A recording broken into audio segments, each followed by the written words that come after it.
ছোট্ট একটি দোকানে চা বিক্রি করে পেট চালাচ্ছেন ৬৫ বছর পার হওয়া সুমিত্রা বিশ্বাস। প্রতিদিন নাতি নাতনিদের মুখে খাবার তুলে দিতেই এ কঠোর পরিশ্রম করেন তিনি।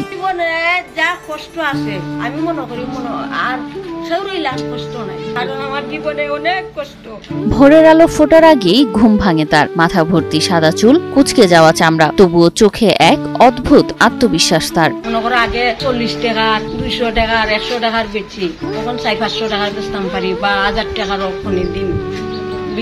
বয়স ৬৫ পেরিয়েছে বহু আগেই, কিন্তু জীবনের কাছে হার মানতে নারাজ সুমিত্রা। সুনামগঞ্জের জয়কলস গ্রামের এ বৃদ্ধা চায়ের ভ্যান ঠেলে হাজির হন প্রতিদিন। এ বয়সে যেখানে অন্যরা খোঁজেন বিশ্রাম, সেখানে শান্তিগঞ্জ উপজেলার স্বাস্থ্য কমপ্লেক্সের এক কোণে দাঁড়িয়ে এভাবেই খাবার বিক্রি করেন তিনি। সকাল থেকে সন্ধ্যা পর্যন্ত ৫ টাকার চা, কলা, বিস্কুট আর চানাচুর বিক্রি করেই চলে তার দিন।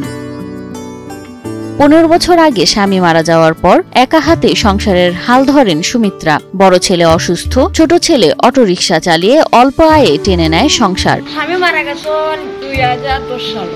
কিন্তু ৬ সদস্যের পরিবারের ভার এখনো এই বৃদ্ধা নারীর কাঁধেই। নাতি নাতনিদের মুখে খাবার তুলে দিতে এখনো চায়ের কাপই তার সবচেয়ে বড় ভরসা। রোগী আর স্বজনরা যখন তার কাছ থেকে চা কেনেন, অনেকেই স্নেহ ভরে তাকে মা বলে ডাকেন। কেউ সাহায্য করতে চাইলে তিনি তা গ্রহণ করেন না, বরং একজন বিক্রেতার মর্যাদায় নেন। আমি যাই পারি ব্যস্ত আছি, যাই কি হয় সংসারের কিছু খাইতাছিও, কিছু মালও রাখতাছি, এরকম ভাবে আমি চলতাছি। সুমিত্রা বিশ্বাসকে উপজেলা প্রশাসন থেকে ভ্যানের ব্যবস্থা করে দিলেও সামনে আরো কিছু সুবিধা দেওয়ার আশ্বাস দেন তারা।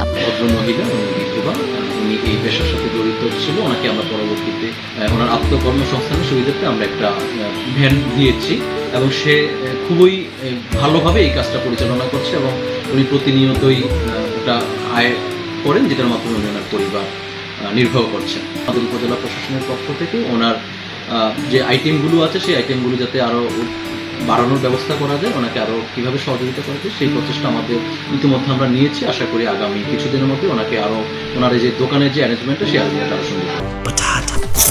বাছাই করা আলু আর স্পাইসি সিজনিং এ প্রাণ পোটাটা চিপস নাকি বিস্কিট খেয়ে বোঝে নাও। যেখানে সমাজে বয়স হলে নারীকে বোঝা মনে করা হয়, সেখানে সুমিত্রা বিশ্বাস প্রমাণ করেছেন দায়িত্ববোধ আর সম্মানবোধ থাকলে একজন মানুষ সব বয়সেই কর্মক্ষম থাকতে পারেন। তিনি শুধু একজন চা বিক্রেতা নন, তিনি প্রেরণার প্রতীক। বয়স বাড়লেও দায়িত্ব শেষ হয়নি, বরং তার হাত ধরেই পরিবার এখনো বেঁচে আছে আশায়, সাহসে আর ভালোবাসায়।